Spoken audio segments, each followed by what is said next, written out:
Hello friends, कैसे हैं आप सभी। आशा करता हूँ बहुत ही मस्त होंगे। तो आज काफ़ी लंबे समय के बाद क्लास हो रही है, तो एक बार आप अपने दोस्तों तक शेयर करेंगे। और आज हम देखते हैं जो भी हमने पढ़ा है गणित में अभी तक। लगभग 11 एक्सरसाइज कंप्लीट हो चुकी है, 2 एक्सरसाइज मात्र और बची हैं, उनको भी हम देख लेंगे। तो आज एक प्रैक्टिस सेट आपके लिए लेके आए हैं, तो चलिए आज आप अपनी तैयारी को जांच सकते हैं। तो सबसे पहला क्वेश्चन है कि ये जो मान दिए गए हैं, कह रहा है कि इनमें से ऋण पूर्णांक संख्या बताइए। तो एक बार आप बताएंगे, पहले कमेंट करें जल्दी से कि कौन सा सही होगा इसमें। पहला दिया है -3/5, दूसरा दिया है -5, और तीसरा दिया है 0, और चौथा दिया है -√7। तो एक बार आप कमेंट करेंगे और कारण भी बताएंगे कि क्यों है, कौन सा सही है, जल्दी से। तो चलिए देख लेते हैं कौन सा होगा सही इसमें। इसमें हो जाएगा कौन सा, बी वाला -5, ठीक है, क्योंकि 0 होगा नहीं। 0 क्या है, सबसे छोटी पूर्ण संख्या है ना। और ये क्या है, -√7, ये एक प्रकार से क्या है, पूर्णांक तो है नहीं, ये एक अपरिमेय संख्या है। और ये भी नहीं होगा पहला वाला, क्योंकि यह एक परिमेय संख्या है, ये पूर्ण संख्या नहीं है। तो -5 ये ऑप्शन सही हो जाएगा, ठीक है। अगला क्वेश्चन बताइए, दूसरे का उत्तर। कह रहा है कि x² + 2i + 3 कैसा व्यंजक है। सजातीय है, विजातीय व्यंजक है, यह हम ज्ञात नहीं कर सकते हैं, ये बताना है। तो जल्दी से आप कमेंट करेंगे और बताएंगे कि सजातीय है कि विजातीय है कि ज्ञात नहीं कर सकते हम। रीजन भी दें आप, ठीक है, जल्दी से। तो चलिए देख लेते हैं। जो एक ये बहुपद है दिया है, क्योंकि समीकरण हम नहीं बोल सकते, क्योंकि जब ये बराबर 0 दिया होता तब ये समीकरण होता, ये बहुपद है। तो बहुपद जो x² है, यहाँ पे जो दो चर लगे हैं अलग अलग, एक चर लगा है x और एक चर क्या लगा है, y। तो यहाँ पे इस बहुपद के दोनों चर भिन्न भिन्न हैं, इसलिए ये कैसा व्यंजक होगा, विजातीय। कैसा होगा, विजातीय। और जब किसी भी बहुपद में सेम चर लगे हों, है ना, जैसे ये लिखा होता है x² + 2x + 3, तब ये सजातीय हो जाता, क्योंकि वहाँ पे चर सेम रहता। यहाँ पे जो अचर लगे हैं दोनों अलग अलग से हैं, इसलिए ये कैसा व्यंजक होगा, विजातीय। क्लियर होगा, ठीक है। चलिए अगला क्वेश्चन देखें आप, और कमेंट करेंगे आप, बताएंगे क्या सही होगा। कह रहा है कि आयत का प्रत्येक कोण होता है। एक आयत का प्रत्येक कोण क्या होता है, न्यून कोण होता है, समकोण होता है कि अधिक कोण होता है। तो जल्दी बताएं आप क्या होता है। पहले बताएं आयत क्या होता है। तो आइए जान लेते हैं आयत क्या है। आयत एक चतुर्भुज होता है जिसके आमने सामने की भुजाओं की लंबाइयाँ क्या होती हैं, बराबर। जैसे कि ये वाली भुजा इसके सामने है, बराबर होगी, और ये जो है भुजा, ये इसके आमने सामने ये बराबर होंगी, ठीक है। और इसके प्रत्येक कोण कितने डिग्री के होते हैं, 90-90 के। कितने होते हैं, 90-90 के। और 90 का मतलब क्या, समकोण। तो कौन सा ऑप्शन सही हो जाएगा, बी वाला, ठीक है। क्या होता है, आयत का प्रत्येक कोण समकोण होता है, ठीक है। चलिए अब आगे हम देखते हैं। हम बारंबारता के बारे में पढ़ चुके हैं, ठीक है। तो बताइए क्वेश्चन नंबर 4 का जवाब देंगे आप। कह रहा है एक वर्ग दिया है 10 से 20, इसकी उच्च सीमा क्या होगी। ऑप्शन दिया है 10 होगा, 30 होगा, 15 होगा या 20 होगा। जल्दी से कमेंट करेंगे आप, उच्च सीमा के साथ साथ निम्न सीमा भी बताएंगे जल्दी से। तो बताइए उच्च सीमा क्या होगी इसकी, 20। 10 से 20 है ना, तो उच्च वर्ग की सीमा 20 होगी, और निम्न की पूछते तो 10। तो हमसे उच्च पूछा है तो कौन सा होगा, 20, मतलब ऑप्शन डी सही हो जाएगा। क्लियर होगा, बहुत ईजी है। नाउ नेक्स्ट क्वेश्चन देखें आप, क्वेश्चन नंबर 5, ये लास्ट है ऑब्जेक्टिव का। कह रहा है कि √2, √4 है ना, रूट के अंदर 0.4, रूट के अंदर 0.2 में परिमेय संख्या कौन है। जल्दी कमेंट करें आप फास्ट और बताएं, रीजन भी देंगे आप, ठीक है, जल्दी से। तो बताइए क्या √2 परिमेय संख्या होगी? नहीं। क्यों नहीं होगी? क्योंकि परिमेय संख्या को हम P/Q के रूप में लिख सकते हैं, ठीक है। और यहाँ तो √2 का मान अपरिमेय होगा, क्योंकि इसका जब हम वर्गमूल निकालेंगे तो 1.414 आगे और बहुत सारा बड़ा सा मान आएगा, ठीक है। और कोई भी नंबर रिपीट भी नहीं होगा, तो यह अपरिमेय संख्या है। कौन सा होगा? √4 होगा। क्यों? क्योंकि √4 को हम क्या लिख सकते हैं बताओ?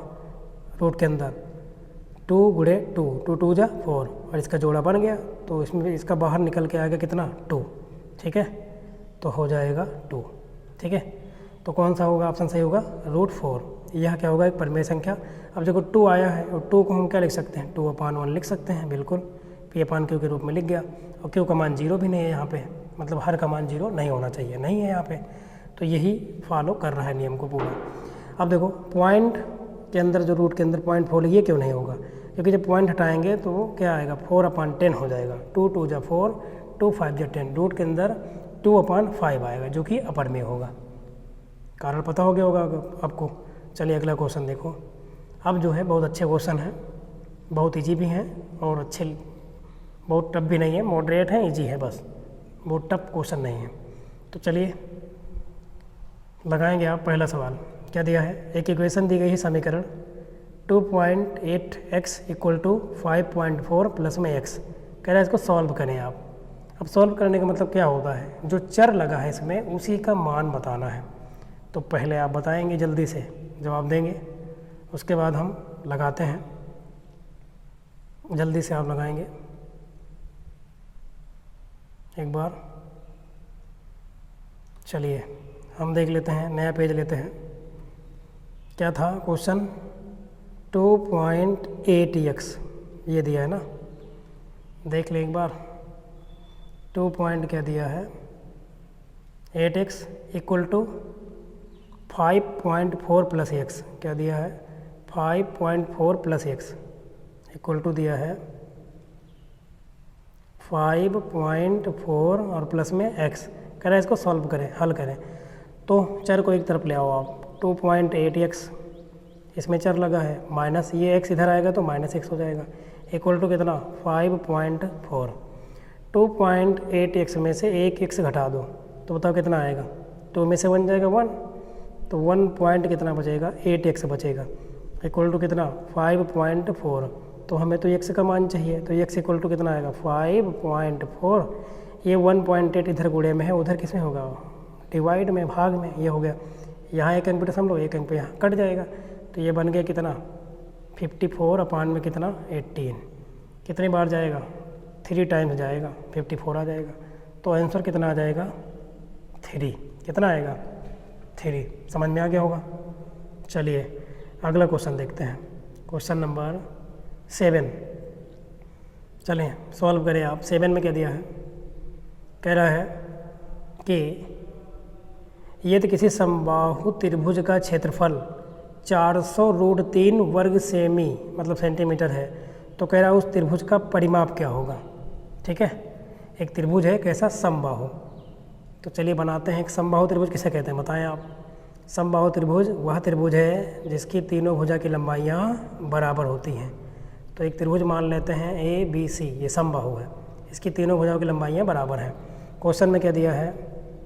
समबाहु त्रिभुज का क्षेत्रफल दिया है, तो यहाँ पे हो जाएगा समबाहु त्रिभुज ABC का क्षेत्रफल बराबर कितना दिया है? 400√3 दिया था। ठीक है, अब बताओ समबाहु त्रिभुज क्षेत्रफल का सूत्र क्या होता है? √3/4 गुणे भुजा का स्क्वायर। इसकी भुजा हम मान लेते हैं A है, भुजा की लंबाई, तो ये सब A हो जाएगी। तो होता है भुजा का स्क्वायर मतलब A का स्क्वायर बराबर कितना दिया है? 400√3 दिया है। तो आप देखो ये √3 से √3 क्या होगा? कट जाएगा। तो A² बराबर क्या बनेगा बताओ? 400 ये पहले से है, ये 4 ये वाला इधर बटे में, उधर किस में जाएगा? गुणे में, तो ये हो जाएगा। तो आगे सॉल्व कर लेते हैं इधर। तो बताओ क्या आ जाएगा? A² बराबर 400 को 4 से गुणा करो, 4 चौक 16, 1600 आएगा। तो A बराबर कितना आएगा? √1600, और 1600 का वर्गमूल कितना? 40। तो A का मान कितना आ गया? 40। और भुजा वर्ग सेंटीमीटर में से क्षेत्रफल था, तो ये क्या आएगा? सेंटीमीटर। लेकिन हमसे ये नहीं पूछा है, हमसे पूछा इसका परिमाप बताओ। तो बताओ, बहुत सिंपल है। इस समबाहु त्रिभुज का परिमाप क्या होगा? किसी भी त्रिभुज का परिमाप उसके तीनों भुजाओं का जोड़ होता है। तो एक भुजा का मान 40 सेंटीमीटर आया है, तो बताओ 40 की तीनों होंगी, तो 4 तियाँ 12, कितना आ जाएगा? इस त्रिभुज का जो परिमाप जो हम निकालेंगे, ठीक है, परिमाप, तो कितना आ जाएगा पूरा? 4 तियाँ 12, 120 सेंटीमीटर। कितना आएगा? 120 सेंटीमीटर आएगा। क्लियर हो गया होगा, समझ में आ गया होगा। क्षेत्रफल हमको दिया था, तो क्षेत्रफल का मान ये दिया था, वर्ग सेंटीमीटर दिया था, ठीक है, वर्ग सेंटीमीटर रख ही देते हैं, सेंटीमीटर का स्क्वायर। तो इधर चल रहा है सेंटीमीटर का स्क्वायर, सेंटीमीटर का स्क्वायर रूट के अंदर, तभी तो सेंटीमीटर आएगा बाहर। तो हमने भुजा को प्राप्त कर लिया, 40 आया। अब जब भुजा 40 है एक समबाहु त्रिभुज की, तो उसका परिमाप क्या होगा? तीनों भुजा का जोड़, 3 भुजाएं होती हैं, बराबर हैं, तो 40 का 3, 4 तियाँ 12, 120 सेंटीमीटर। समझ में आ गया होगा एकदम, बहुत आसानी से। चलिए अगला क्वेश्चन देखते हैं। क्वेश्चन अगला क्या दिया है, ध्यान से पढ़ेंगे आप और सॉल्व करके बताएंगे। ये क्वेश्चन 5 पुस्तकों का मूल्य, 5 पुस्तक हैं, उनका मूल्य 7 पुस्तकों के मूल्य से 72 रुपये कम है। तो कह रहा है एक पुस्तक का मूल्य बताएं, ये करना है हमें, ठीक है। 5 पुस्तकों का जो मूल्य है उस 7 पुस्तकों के मूल्य से 72 रुपये क्या है? कम है। तो एक काम करते हैं, मान लेते हैं कि एक पुस्तक का मूल्य कितना है? 100 रुपये। तो सॉल्व कर लेते हैं, माना एक पुस्तक का मूल्य बराबर 100 रुपये। तो एक बार क्वेश्चन को देख लेते हैं। क्वेश्चन में कितने पुस्तक का मूल्य कह रहा है? 5 पुस्तक का मूल्य है ना, 7 पुस्तक के मूल्य से 72 रुपये कम है। तो ठीक है, कोई दिक्कत नहीं। तो एक पुस्तक का मूल्य अगर 100 रुपये है, तो ये बताओ 5 पुस्तक का मूल्य कितना होगा? इसलिए 5 पुस्तक का मूल्य बराबर 5 100 रुपये, और 7 पुस्तक का मूल्य निकाल लो आप, तो 7 पुस्तक का मूल्य बराबर कितना होगा? 7 100 रुपये, ये हो जाएगा। अब आते हैं प्रश्न के अनुसार, मतलब अकॉर्डिंग टू क्वेश्चन। क्वेश्चन में दिया है कि 5 पुस्तकों का मूल्य 7 पुस्तकों के मूल्य से 72 रुपये कम है। अब बताओ 5 पुस्तकों का मूल्य कितना है? 5x। तो 5x बराबर कह रहा है कि 7 पुस्तकों के मूल्य से, 7 पुस्तकों का मूल्य कितना हो जाएगा? 7x। इससे कितना कम है? 72 रुपये कम है, तो ये हो जाएगा। अब आप एक पुस्तक का मूल्य बताना है, मतलब x का मान कहीं ना कहीं हमको बताना है। सॉल्व करो, चर को एक तरफ करो, तो 5x, ये 7x इधर आएगा तो क्या हो जाएगा? -7x बराबर कितना? माइनस का 72 बचेगा। 5x में से 7x घटा दो, तो माइनस कितना? 2x बराबर कितना? माइनस का 72, माइनस से माइनस कट जाएगा, 36 दूना 72। तो x का मान कितना आ गया बताइए? x का मान कितना आ गया? 36 रुपये, क्योंकि रुपये में है ये, तो x का ही मान बताना था। एक पुस्तक का मूल्य ना, एक पुस्तक का मूल्य हमने कितना माना था? 100 रुपये। तो एक पुस्तक का मूल्य बताना है, तो कितने रुपये आ जाएगा? आंसर लिख देंगे लास्ट में। अतः एक पुस्तक का मूल्य बराबर 36 रुपये। क्लियर हो गया होगा, सही है ना? चलिए अब हम अगला क्वेश्चन देखते हैं, ठीक है। अगला क्वेश्चन, क्वेश्चन नंबर 9। अब देखिएगा, आप क्वेश्चन के लेवल थोड़ा सा चेंज होंगे, थोड़ा अच्छे लेवल के क्वेश्चन और आएंगे। आप एक बार अपने फ्रेंड तक क्लास को शेयर कर देना, जो नहीं जुड़े हैं जुड़ जाएं। चलिए देखो क्वेश्चन नंबर 9, मतलब 9, कह रहा है कि यदि a² + 1/a² बराबर 2, तो a + 1/a का मान आप बताएं। ऐसा क्वेश्चन हम कई सारा लगा चुके हैं और ये 2019 में पूछा भी गया था। तो आइए नया पेज लेते हैं, सॉल्व करते हैं। पहले आप लगाएं जल्दी से, फिर हम लगा रहे हैं। हम इधर धीरे धीरे लगा रहे हैं, आप एक बार लगा के बताएंगे उत्तर। क्वेश्चन में दिया है a² + 1/a², इसका मान दिया है 2। तो हमसे कह रहा है कि a + 1/a का मान क्या होगा, ये हमको बताना है। तो देखिए सिंपल है, ये दिया है इतना बराबर, ये दिया है। देखो दोनों पक्षों में हम 2 जोड़ देते हैं, दोनों पक्षों में क्या करेंगे? 2 जोड़ देते हैं, इससे एक सूत्र बन जाएगा। दोनों पक्षों में क्या करने पर? इतने में जो दिया है इसी में करेंगे, इसका तो बाद में बताना है। 2 जोड़ने पर, चलो जोड़ो। तो a² + 1/a² दिया था और +2 जोड़ देंगे हम, तो ये बन जाएगा बराबर, इधर कितना दिया है? 2, और इसमें भी 2 जोड़ देंगे, ये हो जाएगा। तो ये वाला इधर जब 2 जोड़ेंगे हम, तो ये सूत्र बन जाएगा। किसका बन जाएगा? ए प्लस बी का होल स्क्वायर। ए की जगह कितना है, ए है, और बी की जगह क्या है, 1/a। ये इसका क्या है, होल स्क्वायर बनेगा। ठीक है, ये इतना मान, ये वाला मान। ठीक है, बराबर इधर 2 कितना हो जाएगा, 4। ठीक है, अब हमें तो ए प्लस 1/a का मान चाहिए, इसका मान बताना है तो बता देंगे। वर्ग घटा दो इधर वाले का, तो अगर हम वर्ग घटाएंगे तो ए प्लस 1/a बचेगा इधर। उधर क्या निकल आएगा, अंडर रूट लग जाएगा, अंडर रूट 4। तो रूट 4 का मतलब वर्गमूल, 4 का वर्गमूल बताना है। तो क्या आ जाएगा बताओ, निकल के 2 ही तो आएगा। तो ए प्लस 1/a का मान कितना हो जाएगा, 2। ठीक है, और ये बहुत इंपॉर्टेंट क्वेश्चन है। ठीक है, हर साल एक क्वेश्चन ऐसा आ जाता है, तो आप बढ़िया से रिवीजन बना लेंगे आप। क्वेश्चन में दिया था कि यदि ए स्क्वायर प्लस 1/a² बराबर 2, तो ए प्लस 1/a का मान आप बताएं। तो कुछ नहीं, हमने देखा, देखिए प्रैक्टिस जितना ज़्यादा आप करेंगे उतना अच्छा आपका कॉन्सेप्ट क्लियर रहेगा। तो हमने कहा कि हम दोनों पक्षों में 2 जोड़ देते हैं। 2 क्या करेंगे, दोनों पक्षों में जोड़ेंगे। अगर घटा भी सकते थे हम, कोई फ़र्क नहीं पड़ता, तो दोनों पक्षों से घटाते। जब घटाते हैं तो ए माइनस 1/a का मान निकल आता है, इसलिए जोड़ना था हमें, ए प्लस का बताना है, तो हमने जोड़ा है, तो जोड़ दिया। तो जैसे हमने इधर जोड़ा तो ये क्या बन गया, इधर वाला एक सूत्र बन गया, ए प्लस बी का होल स्क्वायर। ए की जगह ए है और बी की जगह 1/a है, तो ये बन गया ए प्लस 1/a का होल स्क्वायर। उधर 2 और 2 देखो, इसका मान कितना आ जाएगा, 2 2 4 हो गया, ये हो गया। अब इधर का हम वर्ग हटा देंगे, LHS का, ये वाले का हटा दिया, तो इधर क्या निकल आएगा, वर्गमूल, तो रूट 4 हो गया। और रूट 4 का मतलब कितना, 2। सही है ना, क्लियर, सही है। चलिए अब हम नेक्स्ट क्वेश्चन की ओर बढ़ते हैं आगे। अगला क्वेश्चन देखो, क्वेश्चन नंबर 10। ठीक है, 10 नंबर देखते हैं क्या दिया है। और अच्छा क्वेश्चन ये भी है। एक कक्षा में 45 विद्यार्थी हैं, मतलब कोई कक्षा है उसमें जो विद्यार्थी हैं वो 45 हैं।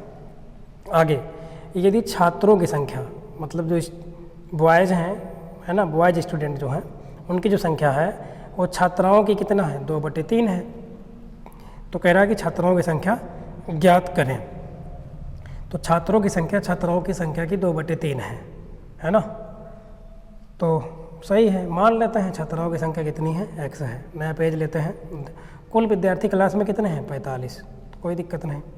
तो छात्राओं की संख्या हम x मान लेंगे, तो छात्रों की संख्या उसकी 2/3 x हो जाएगी, क्योंकि कह रहा है कि 2/3 है। तो चलो देखो क्या क्या करेंगे हम, कि माना, किसकी संख्या माने, छात्राओं की, क्योंकि छात्रों की तो दी ही गई है इसके रूप में। माना छात्राओं की संख्या बराबर कितना, x है। इसलिए छात्रों की संख्या कितनी हो जाएगी, बताएं आप। छात्रों की संख्या, इसका 2/3 दिया है, तो 2/3 x हो जाएगा। कितना हो जाएगा, 2/3 x। अब बताओ, एक क्लास में विद्यार्थी होते हैं जिसमें कुछ छात्र होते हैं कुछ छात्राएं, तो इसमें कुल कितने हैं, 45 कुल मिला के। तो हम लिख देंगे अकॉर्डिंग टू क्वेश्चन, प्रश्नानुसार हिंदी में लिख सकते हैं कि छात्रों की संख्या प्लस छात्राओं की संख्या बराबर कितना, 45। तो बताओ कितना है, x हो जाएगा प्लस 2/3 x बराबर कितना हो जाएगा, 45, क्योंकि कुल 45 हैं। गुणा करो आप इधर क्रॉस, तो कितना हो जाएगा, 3x प्लस 2x और बटे 3 एकम 3 बराबर कितना, 45। आगे इधर लगा लेते हैं हम, इधर लगाएंगे। बताओ 2 और 3 कितना हो जाएगा, 5x बराबर 45 से इधर क्रॉस गुणा कर दो आप 3 में, इसको हमने जोड़ लिया, 3 तो 5x और बटे 45 दिए कितना, 135। बिल्कुल, कितना आएगा, 135 आएगा। 45 दिए जब गुणा करेंगे तो 135, क्योंकि 45 गुणा 90, 90 में 45 जोड़ो 135। तो x का मान निकाल लो आप। तो x का मान ही तो बताना है, छात्राओं की संख्या तो बतानी है, x ही बताना है। तो ये 135 बटे कितना, 5, कितना जाएगा, 5 तिया 15, सॉरी 5 दूनी 10, 2 बार जाएगा ना, क्योंकि ज़्यादा हो जाएगा। 3 बचा, 5 सतह 35, सही है। एक बार देख लेते हैं, 5 दूनी 10, 3 13, 3 बचा 35 हो गया, 5 सतह 35, 27, कितना आ गया, 27। तो x का मान कितना आ गया, 27। और x से क्या माने थे हम, छात्राओं की संख्या, तो अतः छात्राओं की संख्या बराबर कितनी, 27 होगी, यही हमसे पूछा गया था। अब देखो 27 छात्राएं हैं और छात्रों की संख्या अगर पूछा होता तो छात्रों की संख्या इसकी 2/3 है, ठीक है। तो 2/3 का मतलब गुणा कर देते, 3 9 27, 9 दूनी कितना आता, 18 आता। और जब 27 और 18 जोड़ते तो 45 ही आता, ठीक है। ये क्लास था, ये क्लास रूम था, ठीक है, इसमें कुल 45 थे। तो क्वेश्चन हमारा लग गया। देखो कह रहा है कि छात्रों की जो संख्या है ये 2/3 है। किसकी? छात्रों की। तो छात्रों की हमको पता ही नहीं है, तो हमने छात्रों की संख्या x मान लिया, तो छात्रों की संख्या इसकी 2/3 हो गई। ये देखो 2/3x हो गया। अब क्वेश्चन कह रहा है कि कुल विद्यार्थी 45 है। ये देखो कुल कितने विद्यार्थी हैं? 45। तो कहीं ना कहीं सबका जोड़ ही तो 45 है दोनों का, तो इन दोनों का जोड़ कितना? 45 कर दिया, क्रॉस मल्टीप्लाई किया तो ये बना 5x बराबर 45 × 3, 45 3 135। तो हमें x का मान बताना था, तो 27 5 135 होता है। तो x का मान कितना गया? 27। और x क्या था? छात्राओं की संख्या, यही हमसे पूछा है, तो इसलिए छात्राओं की संख्या बराबर कितना लिख देंगे हम? 27। और छात्रों की पूछा होता तो 27 का 2/3 निकाल दो, छात्र आ जाएंगे। ठीक है, तो वो आते 18 रखने पर। चलिए समझ में आगे होगा, आगे बढ़ते हैं हम। चलिए अगला क्वेश्चन देखते हैं, क्वेश्चन नंबर 11। क्वेश्चन नंबर 11 इसको यहीं लगा लेते हैं, इधर है। चलिए पेज में ही लगाते हैं, कोई दिक्कत नहीं, बढ़िया से रहेगा। क्वेश्चन नंबर 11 एक बार आप लगाएंगे। क्या लिखा है? 2 क्रमागत विषम संख्याओं का योग 40 है। 2 संख्याएं हैं क्रमागत, विषम भी हैं वो, और उनका योग कितना है? 40 है। उन दोनों का जोड़ 40 है। तो उन संख्याओं को हमें ज्ञात करना है। बहुत सिंपल सवाल है, बट आपको थोड़ा सा नॉलेज होना चाहिए कि क्रमागत विषम और सम संख्याओं के बीच में गैप कितने का होता है। यहाँ विषम की बात किया है तो विषम। अब विषम संख्याएँ आपको पता ही होगा कौन कौन होता है, 1 3 है ना, 5 7 ऐसे डाट जाती है। तो देखो 2 क्रमागत अगर लगातार संख्या देखोगे तो इनके बीच में गैप कितने का है? 2 का। देखो 1 से 3 कब आएगा? 2 का गैप है। 3 से 5 कितने गैप है? 2 का। तो कहीं ना कहीं अगर हम एक संख्या x मानेंगे तो दूसरे में 2 जोड़ना पड़ेगा तभी तो आएगा। तो चलिए लगा लेते हैं। क्रमागत बोला है ना, तो माना, क्या करेंगे? माना पहली क्रमागत विषम संख्या, विषम संख्या बराबर कितना है? x है। इसलिए 2 संख्या की बात की है, तो इसलिए दूसरी क्रमागत विषम संख्या कितना हो जाएगी? 2 जोड़ देंगे तो मिल जाएगी, क्योंकि 2 का अंतर होता है। ये बन गया। अब यही दोनों हमें संख्याएं बतानी है लास्ट में। तो अकॉर्डिंग टू क्वेश्चन, प्रश्न के अनुसार, हिंदी में आप लिख देंगे प्रश्नानुसार। एक बार क्वेश्चन को देख लेते हैं, है ना। कितना दिया है दोनों का जोड़? 40 दिया है। दोनों का योग कितना दिया है? 40। तो आइए लगाते हैं, कोई दिक्कत नहीं है। अकॉर्डिंग टू क्वेश्चन, है ना, दोनों संख्याओं का जोड़ कितना है? 40। तो x पहली हो गई, दूसरी क्या हो जाएगी? x + 2 बराबर कितना? 40। क्वेश्चन कह रहा है तो जोड़ो। x कितना? 2x बराबर 40। ये +2 उधर जाएगा तो -2 हो जाएगा, ये हो जाएगा। तो 2x बराबर 40 में से 2 गया कितना? 38। तो x का मान निकाल लो यहाँ से, कितना आएगा? 38 बटे कितना? 2। 2 से इसको काटो, 19 2 ना 38, 19 आएगा ना। तो x का मान कितना आ गया? 19। अब बताओ x क्या माने थे आप? पहली संख्या माने थे, तो इसलिए पहली क्रमागत विषम संख्या 19 हो जाएगी। और दूसरी देखो यही तो आएगा, ये वाला लास्ट में लिखा जाता है बढ़िया से। तो 19 और 2 कितना? 21।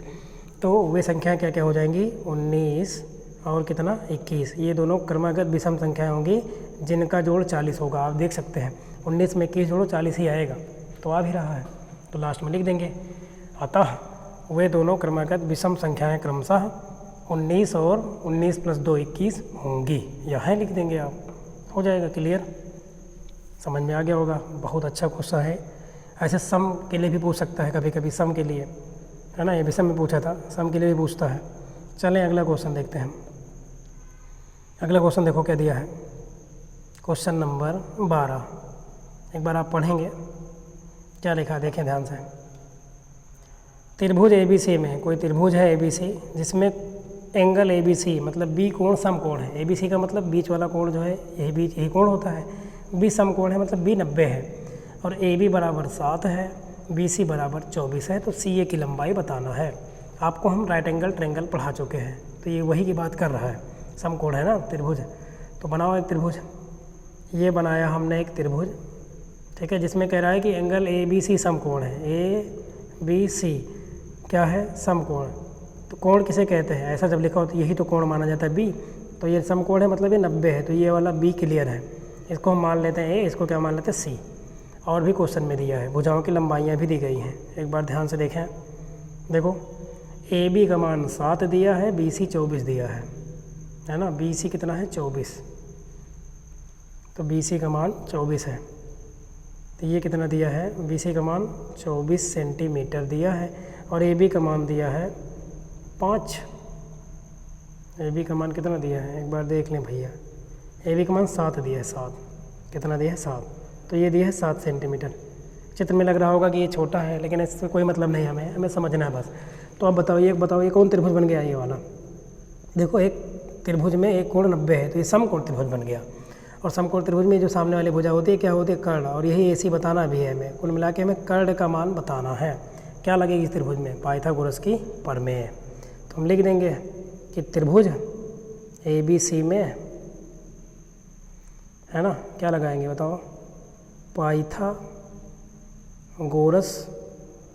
की प्रमेय से लगा दो। पाइथागोरस की प्रमेय क्या हो जाएगा, कर्ण का स्क्वायर, कर्ण यहाँ AC है तो कर्ण का स्क्वायर बराबर होता है शेष दोनों भुजाओं के वर्गों का योग, मतलब AB का स्क्वायर प्लस BC का स्क्वायर। और AC का मान हमें बताना है तो कोई दिक्कत नहीं, बताएंगे। बराबर AB का मान कितना है 7, तो 7 का स्क्वायर हो जाएगा। सेंटीमीटर भी रख सकते हैं हम, फिलहाल कोई दिक्कत नहीं। तो 24, ये 24 है, 24 का स्क्वायर, तो AC का स्क्वायर बराबर 7 का स्क्वायर कितना आएगा 49 है ना, 7 गुणे 7, 24 का 24 गुणे 24 करोगे तो 576 आएगा। कितना आएगा 576। तो AC का मान स्क्वायर बराबर, दोनों जोड़ोगे 625 आएगा। जोड़ के देखें आप, है ना, 9 6 15 5, 7 4 11 1 12 2 5 1 6, तो कितना आएगा 625। तो हमें तो AC का मान बताना है केवल, तो आगे लगाएंगे इधर। तो बताओ AC बराबर क्या आएगा, वर्ग हटा देंगे तो इधर वर्गमूल निकल आएगा 600 कितना 25। और 625 किसका हो, है ना, किस संख्या का वर्ग है। 625 का वर्गमूल कितना आएगा 25 आएगा। 25 गुणे 25 बनेगा। तो AC का मान कितना आएगा 25 सेंटीमीटर, क्योंकि सब भुजा सेंटीमीटर में दी गई थी। तो AC का मान कितना आ गया 25 सेंटीमीटर। समझ में आ गया होगा बहुत अच्छे से। कह रहा था एक त्रिभुज है जिसमें जो ABC है, कोण ABC समकोण है। कहीं ना कहीं इसका मतलब है कि ये B जो कोण है 90 है समकोण का मतलब। तो हमने एक चित्र बनाया, कह रहा है AB कितना है 7 सेंटीमीटर, क्वेश्चन में कह रहा है। BC कितना है 24 है, रख दिया। तो कह रहा है AC बताओ। तो ये कौन त्रिभुज बन गया, पाइथागोरस की प्रमेय लगेगी, समकोण त्रिभुज बन गया, क्योंकि ये कोण 90 डिग्री है। समकोण त्रिभुज वह त्रिभुज है जिसमें 2 न्यून कोण होते हैं और एक 90 मतलब एक समकोण होता है। तो ये A और C क्या है, न्यून कोण है। यहाँ पे देखे तो कभी कभी भी पूछ लेता है। तो एक समकोण त्रिभुज में कितने न्यून कोण होते हैं, 2 न्यून कोण और एक समकोण होता है। तो हो गया। और इसी त्रिभुज में पाइथागोरस की प्रमेय लग जाती है। तो हमने पाइथागोरस की थ्योरम अप्लाई किया, जो कि होती है कर्ण का स्क्वायर बराबर शेष दोनों भुजाओं के वर्गों का योग। लगा दिया, कितना आया 625 आया रूट के अंदर, और 625 का कितना निकलेगा 25। तो 25 सेंटीमीटर ये हमारा आंसर हो जाएगा। यही पूछा था हमसे। तो चलिए अगला क्वेश्चन देखते हैं। अब हम नेक्स्ट क्वेश्चन देखते हैं। क्वेश्चन नंबर 13 मतलब 13 नंबर क्वेश्चन। और ये भी आपको हम पढ़ा चुके हैं, बारंबारता पढ़ा चुके हैं। चित्र बना बताना है। क्वेश्चन कह रहा है कि नीचे दिए गए बारंबारता बंटन को आयत चित्रों द्वारा प्रदर्शित कीजिए। ठीक है, एक तरफ माप दिया है, एक तरफ बारंबारता। तो ये हम आपको पढ़ा चुके हैं। बारंबारता को हमेशा y अक्ष पे लिया जाता है और माप को या वर्ग अंतराल को हमेशा x अक्ष पे लिया जाता है। तो आइए बनाते हैं चित्र। ऐसे बनेगा ग्राफ पे, ऐसे। ये क्या हो जाएगा x अक्ष, यहाँ क्या होगा मूल बिंदु मतलब 0, यहाँ से स्टार्टिंग। ये क्या होगा, ये हो जाएगा y अक्ष। ठीक है, अब इधर होता है माप। इधर आप लिखेंगे माप मतलब जो गैप चलती है। इधर लिखेंगे बारंबारता। इधर क्या लिखेंगे आप, बारंबारता। फ्रीक्वेंसी लिखेंगे, ये अब से दिखाते हैं। तो 0 से 10 एक बार देख लेते हैं कहाँ से कहाँ तक दिया है क्वेश्चन में, है ना। 0 से स्टार्टिंग है, 0 से 10, 10 से 20, 40 से 50 तक गया है। तो बना लेते हैं, है ना। ये 0 से 10 मान लेते हैं, यहाँ तक कितना है 10 है, यहाँ तक कितना है 10। ये क्या हो जाएगा 20, ये 30, ये 40, ये 50, ये 60। ठीक है, देख लेते हैं यहाँ से कितना है 10 है। ये कितना है 20, 10 का माने हम। ये कितना है 30, ये कितना है 40, ये कितना है 50, ये कितना है 60। ये हमने बना लिया, ये 20 है। ठीक है, अब देख लेते हैं। अब 0 से 10 आयताकार चित्र बनाना है ना, तो देख लेते हैं, बनाते हैं चित्र को। 0 से 10 की बारंबारता 5 है। 0 से 10 कहाँ है? 5, 5, 15, 10, 20, 10। तो चलो पहले बना ही लेते हैं चित्र में। इसको हम 5 5 का बनाएंगे, यहाँ से यहाँ तक दिखाएंगे। ये 5 है, इधर 10 है, 5 5 के इधर बना रहे हैं हम गैपिंग, ठीक है। ये 15, ये 20, ये फिर 25, ठीक है। ऐसे आगे 30 और आगे बढ़ा लेंगे हम। तो 0 से 10 वाले की जो बारंबारता दी गई है वो कितना दी गई है? 0 से 10 वाले में दी गई है कितना? 5, 5 दिया है, 15 फिर 10, 5, 15, 10, 20, 10, 5, 15, 10, 20, 10। तो देख लेते हैं 5, 15, 10, 20, 10। तो 5 है पहले वाले में, तो यहाँ से मिलेगी, ठीक है। 5 है ना बारंबारता, तो यहीं से तो मिलेगी।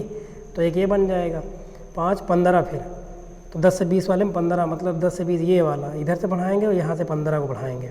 ये जो मिलेगा ये जो बनेगा आयत ये वाला है ना, ये 15 का बनेगा। ये एक आयत बन गया यहाँ पे। फिर 5, 15, 10, 20, 10 है, तो 10 है, मतलब 20 से 30 की बारंबारता 10 है।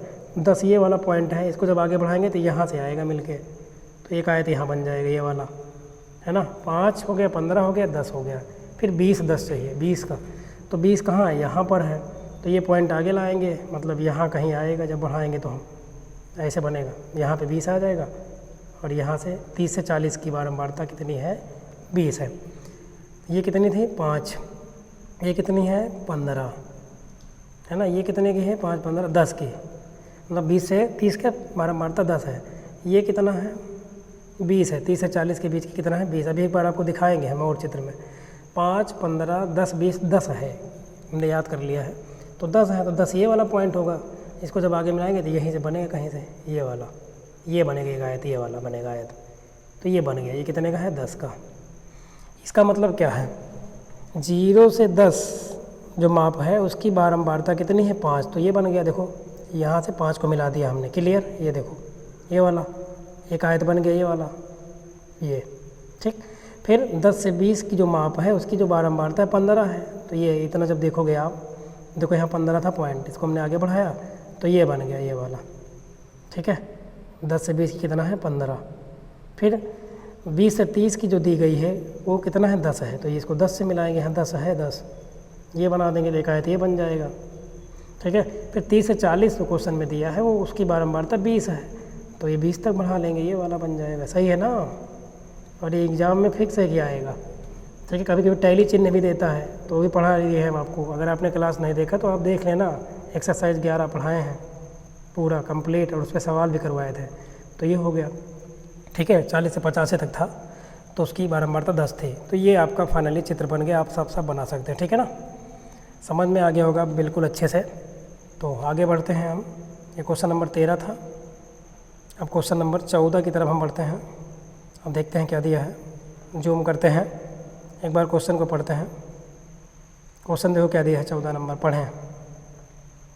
यदि a + b = 12, ये दिया है a + b = 12, a - b = 2, तो कह रहा है a² - b² का मान बताओ। बड़ा सिंपल क्वेश्चन है ये, है ना। जिसको आता है उसके लिए बहुत ईजी है, मिनट का सवाल, सेकंड का सवाल है।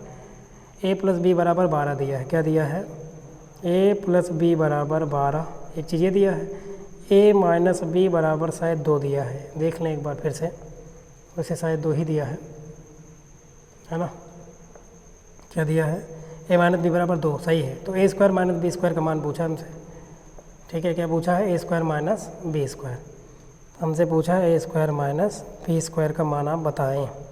तो बताओ, ये सूत्र है a² - b² बराबर क्या होता है? एक ब्रैकेट में a + b, और ये 19 में आया था, और एक ब्रैकेट में a - b, और ये भी मान आपको पता है, ये भी मान पता है, रख के गुणा कर दो उत्तर आ जाएगा। a + b का मान कितना दिया है? 12, गुणे a - b का मान कितना है? 2, तो 12 दूना 24, ख़त्म सवाल। तो a² - b² बराबर कितना आ जाएगा? 24। यही हमसे पूछा था, कितना आएगा? 24। सही है ना। इसका मान हमसे पूछा था, ये सूत्र होता है, उसके लिए ये चीज़ डाटा दिया है, ये वाला गिवन है, a + b = 12 और a - b = 2। तो हमसे कह रहा था कि a² - b², तो ये सूत्र होता है a² - b² बराबर एक ब्रैकेट में a + b और एक ब्रैकेट में a - b। हमने इसी पे रखा, उसका मान 12, उसका मान 2, 12 दूना 24, ख़त्म सवाल हो गया कंप्लीट। ये क्वेश्चन नंबर 14 था। एक लास्ट क्वेश्चन और लिया है, थोड़ा सा वेट करेंगे और कंप्लीट हो जाएगा। और बताना आज का सेशन कैसा लगा, है ना। अपने दोस्तों तक शेयर कर देना एक बार अगर सही लगा होगा तो। क्लासेस अब चलेंगी, कुछ प्रॉब्लम हो गई थी, मैंने बताया भी था, इसलिए क्लासेस नहीं हो पा रही थी, बट कोशिश रहेगी कि अब पर डे क्लास हो।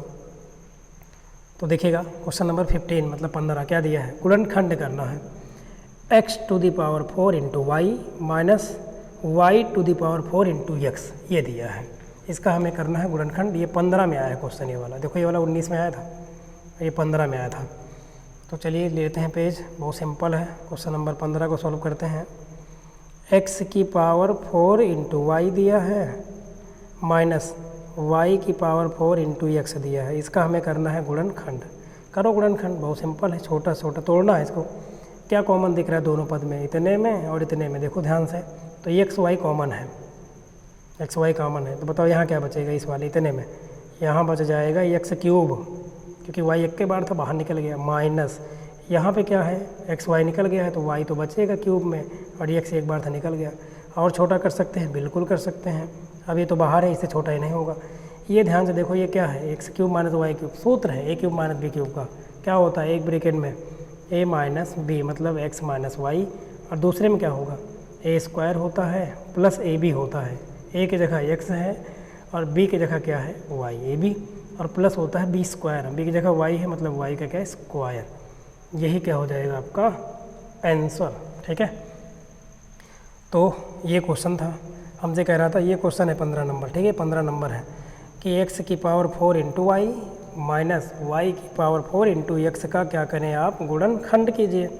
तो हमने देखा कि इन दोनों पदों में क्या कॉमन है, एक्स वाई कॉमन था, निकाल लिया।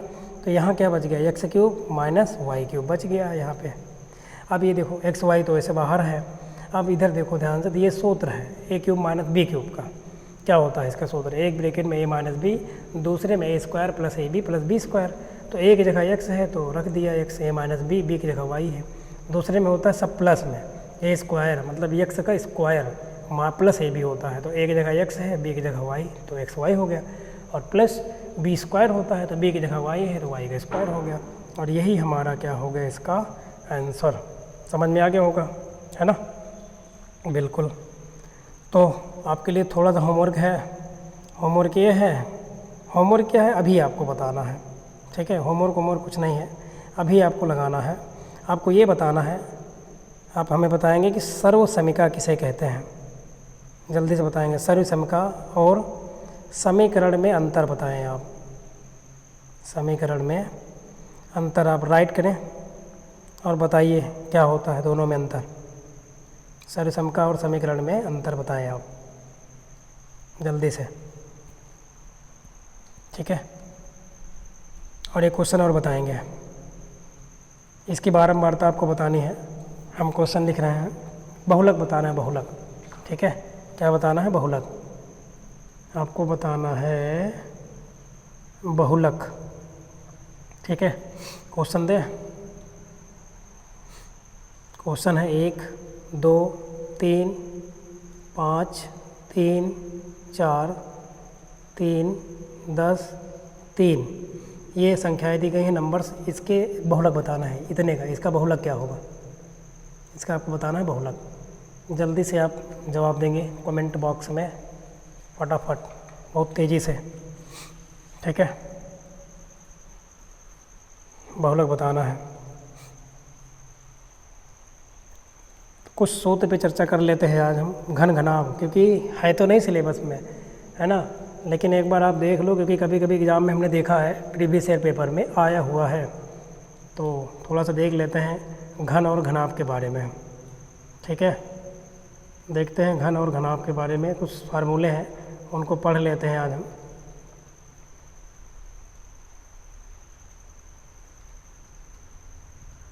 ये बनाया हमने एक आकृति, और एक आकृति इधर बना लेते हैं। ये दो आकृतियाँ बन चुकी है यहाँ पे, ठीक है। दो आकृतियाँ यहाँ पे हमने बना दिया। ये है पहली आकृति और ये है सेकंड आकृति। आप बताओ पहली वाली आकृति देखने में कैसे लग रही है। इसकी सभी भुजाएं एक प्रकार से बराबर मान लेंगे आप, ये घन है, घन, इसको क्यूब बोलते हैं, क्यूब। और ये क्या है, इसकी तीनों भुजाओं की लंबाइयाँ अलग होंगी। घनाभ, ये क्यूबॉइड है, ठीक है। तो ये वाला घन है और ये क्या है, घनाभ। तो इनसे कुछ सूत्र बनते हैं, ठीक है।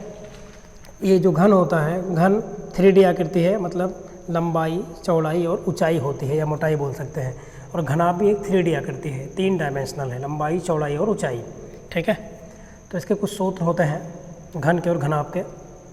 जैसे यहाँ पे ध्यान से देखें हम, तो पहला सूत्र क्या बनेगा, ये जो घन है, घन के बारे में चर्चा करते हैं। इसकी सभी भुजाओं की लंबाइयाँ हम ए मान लेते हैं, समझना। तो इसकी तीनों भुजाओं की लंबाई, एक किनारे पे आप खड़े हो जाएंगे तो तीनों साइड दिखेगी, जैसे यहाँ पे ये और ये ए है सब भुजा, इसके सभी भुजाओं की लंबाइयाँ ए ही माना हमने। और घनाभ में मान लेते हैं इसकी लंबाई एल, चौड़ाई मान लेते हैं बी। एक किनारे पे आप खड़े होंगे तो जैसे कि कमरे में अगर आप कोई बैठे हो तो उस कमरे के एक कोने में देखेंगे ना, तो वहाँ से तीनों भुजाएँ आपको दिखेंगी। एक इधर जाती हुई दिखेगी लंबाई मान लें आप, एक इधर आएगी चौड़ाई, और एक नीचे की ओर जिसको हम ऊंचाई या गहराई बोलते हैं, एच। तो इसके कुछ सूत्र बनते हैं जिन्हें आप याद कर लेंगे, बहुत महत्वपूर्ण रहेगा। तो घन के बारे में पहले हम लिख देते हैं। घन के सूत्र लिखें। पहला सूत्र बनेगा कि घन का आयतन क्या होता है। एक घन का आयतन क्या होता है, तो घन का आयतन होता है लंबाई, चौड़ाई, ऊंचाई, तो ए गुणे ए, क्योंकि इसकी तीनों भुजा सेम होती है तो क्या बन जाएगा, ए क्यूब बन जाएगा। ए हमने भुजा मानी है घन की, तो भुजा का क्यूब बोल सकते हैं। क्या बोल सकते हैं, घन का आयतन होता है भुजा का क्यूब। दूसरा क्वेश्चन बनता है कि घन का पार्श्व पृष्ठीय क्षेत्रफल, पार्श्व पृष्ठीय क्षेत्रफल। पार्श्व क्या होता है, पार्श्व में जो यहाँ पे इसके जो साइड होते हैं, 4 साइडें लिए जाते हैं, ऊपर और नीचे के साइड छोड़ दिए जाते हैं पार्श्व में। जैसे ये वाला नीचे का जो सिरा ये वाला है ये, और जो ऊपर का सिरा, ये दोनों छूट जाएंगे। बाकी और जो साइड बचे हैं, 4 साइडें बची हैं, और चारों कैसी होंगी बताएं, क्योंकि सब भुजा वर्गाकार होती है, मतलब बराबर होती है, तो ये वर्ग बनती है भुजा। एक भुजा अगर आप देखोगे निकाल के, ये सरफेस जैसे सामने वाला ही ये वाला, तो ये क्या होगा, बराबर होगा। तो ये भुजा तो ए है, तो ए, तो ये वर्ग बन जाता है। तो वर्ग का क्षेत्रफल क्या होता है, भुजा स्क्वायर। तो जब पृष्ठीय बोलेगा ना, पार्श्व बोलेगा, इसको इंग्लिश में कहते हैं लेटरल सरफेस एरिया। तो पार्श्व में ऊपर और नीचे के है ना जो सरफेस होते हैं वो छूट जाते हैं, तो 4 सरफेस बचेंगे, तो 4 बार वर्ग बनेगा, 4 वर्ग बनेगा। तो क्या बनता है, 4 × ए स्क्वायर। एक घन का पार्श्व पृष्ठीय क्षेत्रफल क्या होता है, 4 गुणे भुजा स्क्वायर। ये क्या है, भुजा है। तो दूसरा सूत्र। तीसरा क्या बनेगा, इसका विकर्ण बनेगा। घन का विकर्ण क्या होता है, अच्छा विकर्ण से पहले कुल अगर बोले, कुल, कि घन का कुल पृष्ठीय क्षेत्रफल बताओ आप। कुल पृष्ठीय क्षेत्र, या संपूर्ण बोल सकता है। तो संपूर्ण में जो ऊपर की भुजा थी, ऊपर वाला जो ये सरफेस था ये वाला, और जो नीचे गए जो छोड़े थे ये भी जुड़ जाएगा। तो 4 ए स्क्वायर तो पहले से था, 2 और जुड़ेंगे ए स्क्वायर, तो क्या आ जाएगा, 6 स्क्वायर। क्या कितना आएगा, 6 ए स्क्वायर, या फिर 6 गुणे भुजा स्क्वायर बोल सकते हैं हम। क्या बोल सकते हैं, 6 गुणे भुजा स्क्वायर। तो सूत्र जरूर याद कर लेना। घन का कुल पृष्ठीय या संपूर्ण क्या होता है, 6 गुणे भुजा स्क्वायर। आयतन क्या होता है, भुजा का क्यूब या ए क्यूब, ए भुजा है। और पार्श्व पृष्ठीय क्षेत्रफल क्या होता है, 4a स्क्वायर। क्या होता है, 4a स्क्वायर। ऐसा क्यों होता है, क्योंकि पार्श्व में ऊपर का और नीचे की जो सतह का क्षेत्रफल होता है वो नहीं जुड़ता, घट जाता है। तो 6 सतहें होती हैं कुल, 2 घट जाता है तो 4 बचती हैं, तो 4a स्क्वायर आता है। लेकिन जब कुल पूछेगा तो 6a स्क्वायर होता है। कभी कभी पे सवाल आता है, ज़रूर याद कर लेंगे आप। और कोई दिक्कत होगी बताना, और इसको हम फाड़ के बताएंगे इसके बारे में। एक इसका और बनेगा, इसका एक बचेगा, और इसका विकर्ण कभी कभी पूछेगा। घन का विकर्ण क्या होता है, विकर्ण मतलब तिर्यक जो भुजा होती है। तो घन का विकर्ण होता है, आप याद कर लेंगे, √3 गुणे भुजा। क्या होता है, √3 गुणे भुजा। क्या होता है, √3 गुणे भुजा होता है। आप देख लेंगे एक बार, क्या होता है, √3 गुणे भुजा। ये घन का है। हटाएं, अब घनाभ के बारे में देखें। घन के बारे में तो हो गया, अब हम घनाभ के बारे में देख लेते हैं, ठीक है। थोड़ा सा चलिए ये चित्र मिटा देते हैं हम। अब ये घनाभ बना है, घनाभ के बारे में देख लेते हैं हम, ठीक है। घनाभ के देखो कौन कौन से सूत्र बनेंगे। पहला सूत्र क्या बनेगा घनाभ के बारे में। घनाभ क्या है, मैंने बताया ये भी 3D आकृति है। जैसे कि कोई कमरा है, और जो घन का अगर एग्जाम्पल बहुत अच्छे देखना, जो लूडो की जो गिट्टी आती है वो आप ले सकते हैं, उसमें सब तरफ बराबर होता है सतह, देख सकते हैं आप, 6 सतहें होती हैं। तो जब पार्श्व बोलता है तो ऊपर नीचे छोड़ जाती हैं, और क्योंकि सभी भुजा बराबर होती है घन में, तो एक जो सतह बनती है वर्गाकार बन जाती है, तो भुजा स्क्वायर बन जाता है इसे। ठीक है, अब इसमें भी वही सूत्र पहला, ठीक है, कि घनाभ का आयतन क्या होता है, आयतन तो लंबाई गुणे चौड़ाई गुणे ऊंचाई LBH होता है। घनाभ का आयतन क्या होता है, LBH, याद रख लेना। दूसरा होगा इसका विकर्ण पूछेगा, यह इसका कुल पृष्ठीय क्षेत्रफल या संपूर्ण पृष्ठीय क्षेत्रफल घनाभ का। तो देखो कितना होगा, 6 साइड इसमें भी होती हैं, तो कितनी बार 3 जो है 2 बार LB + BH + HL आता है। क्या आता है जब निकालते हैं हम, तो 2LB आता है प्लस 2BH आता है प्लस 2HL आता है। जब निकालेंगे तो ये आएगा, 2 कॉमन हो जाता है, क्या होता है LB + BH + HL, ये कुल है, मतलब 6 सरफेसों का क्षेत्रफल है। अगर यहीं पार्श्व बोल दे, घनाभ का क्या, पार्श्व पृष्ठीय क्षेत्रफल, तो पार्श्व में मैंने अभी पढ़ाया था आपको क्या होता है, ऊपर का ये और जो नीचे का है इसकी सतह का क्षेत्रफल घट जाएगा। ऊपर वाला देखो कैसा है, देखो L है और B है, LB ही तो है, आयताकार होता है, इसके प्रत्येक सतह कैसी होती है, आयताकार घनाभ का, जबकि घन का कैसा था, वर्गाकार था। तो क्या आएगा, LB और LB, 2LB इसमें से घट जाएगा, किसमें से, कुल में से 2LB घट जाएगा।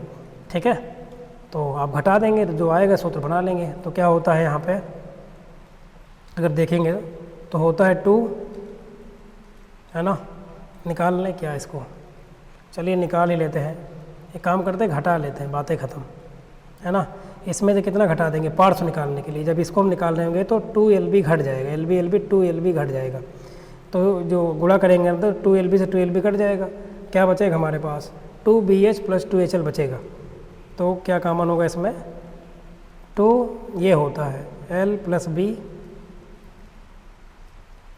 है ना, इंटू में क्या होता है H, ये होता है 2L + B × H। देख लें एक बार हम, 2 सही है, कॉमन हो जाएगा, क्या बचेगा, L + B बचेगा × H, यही होता है, सही है।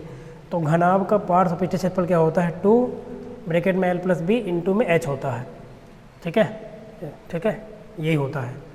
एक और बचा है घनाभ का विकर्ण, तो इसको आप ज़रूर नोट कर लेना, क्वेश्चन बनते हैं, इसलिए मैं बता रहा हूँ, हमने देखा है प्रीवियस ईयर, इसलिए हमने इसको लिखा दिया आज, ताकि बाद में ये ना रहे कि हम पढ़े नहीं थे।